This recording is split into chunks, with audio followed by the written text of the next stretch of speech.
انما تنذر من اتبع الذکر، اصل میں آپ کامیابی سے خبردار صرف اسی کو کر سکیں گے جو ذکر کا اتباع کرے۔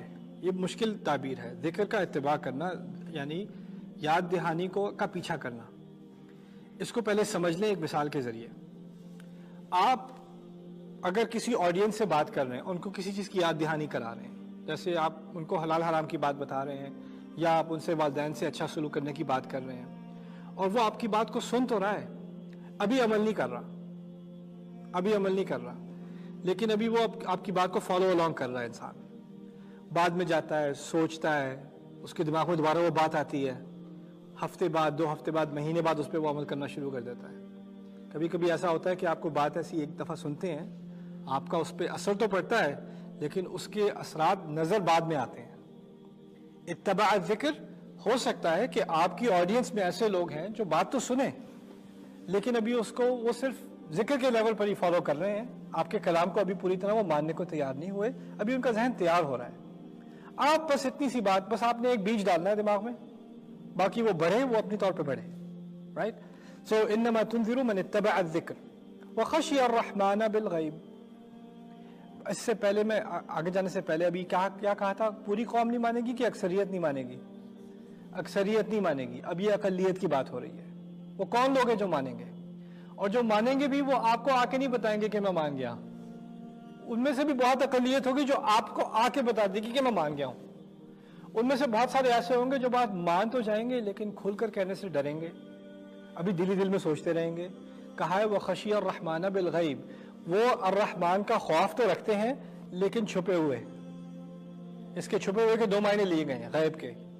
ایک تو الرحمن غیب میں ہے، اور الرحمن کو دیکھے بغیر، خدا کو دیکھے بغیر اس سے خوف رکھتے ہیں، یہ ایک معنی لیا ہے۔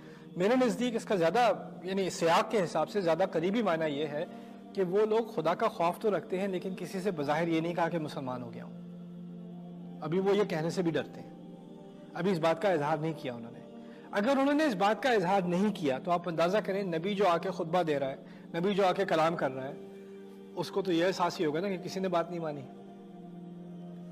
اب نبی کو سکھایا جا رہا ہے، لگے تو ایسا کہ نہیں مانی انہوں نے بات، کسی نے دھیان نہیں دیا، سب مڑ کر چلے گئے، لیکن آپ اس کی فکر نہ کریں، ان میں سے کوئی نہ کوئی ہوگا جس میں غیب میں، آپ سے بھی غیب میں، اس میں خدا کا خوف پیدا ہو گیا ہے، اس میں ایک بیج آپ نے ڈال دیا ہے۔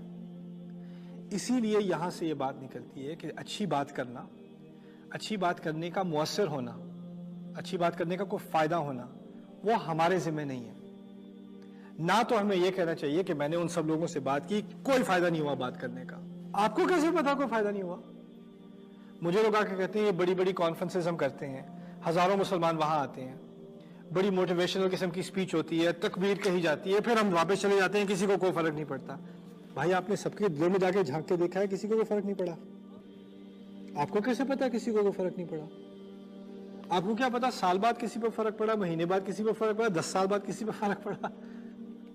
پورے انبیاء، اگر آپ نوح علیہ السلام کا سارا کریئر دیکھ لیں، وہ سارا کریئر کیا ہے؟ تقریریں کرنا ہی ہے نا، بات ہی تو کی ہے انہوں نے، اور کیا کیا ہے؟ بات ہی تو سمجھائی ہے۔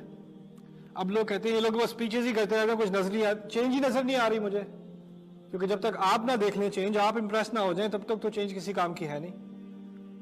نبی کو کیا سکھایا جا رہا ہے علیہ الصلوۃ والسلام؟ وخشی الرحمن بالغیب، آپ توقع نہ رکھیں، اس میں خدا کا خوف بھی پیدا ہوگا نا، تو وہ غیب میں پیدا ہوگا۔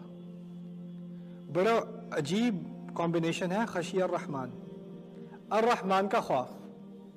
اگر کہا ہوتا العزیز کا خوف، قوی کا خوف، جبار کا خوف، سمجھ میں آتی ہے بات۔ رحمان کا کیسے خوف؟ خشی الرحمن۔ اب سمجھ میں آئی کہ اب تک اس نے مجھ پر اتنی رحمت کی ہے اور میں نے اس رحمت کا کوئی شکر بھی نہیں کیا، اب مجھے خوف آتا ہے کہ اس کی رحمتیں آتی رہتی ہیں اور میں کتنا ناشکرا رہا ہوں۔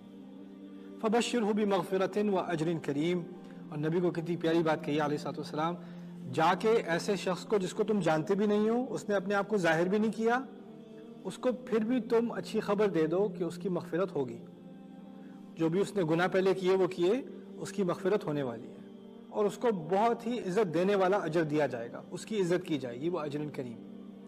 یہ اس لیے کہا گیا ہے کہ اس زمانے میں جب کوئی اسلام قبول کرتا تھا تو اس کی یا تو بےزتی ہوتی تھی یا قبیلے سے نکال دیا, گھر سے نکال دیا, پاگل کہہ دیا, تم بھی پاگل ہو گئے ان لوگوں کے ساتھ, کیا ہو گیا تمہیں؟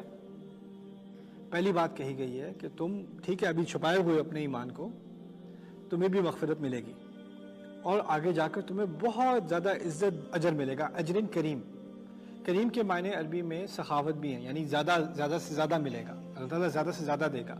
جب کوئی آپ پہ بہت احسان کرے نا عربی میں, اس کو بھی کریم کہتے ہیں. کریم کے معنی جو آپ سے کوئی زیادہ آگے جا کے آپ پہ احسان کرے, آپ سے فیورز کرے, اس کو بھی کریم کہا جاتا ہے عربی میں. فبشرہ بمغفرۃ واجر کریم.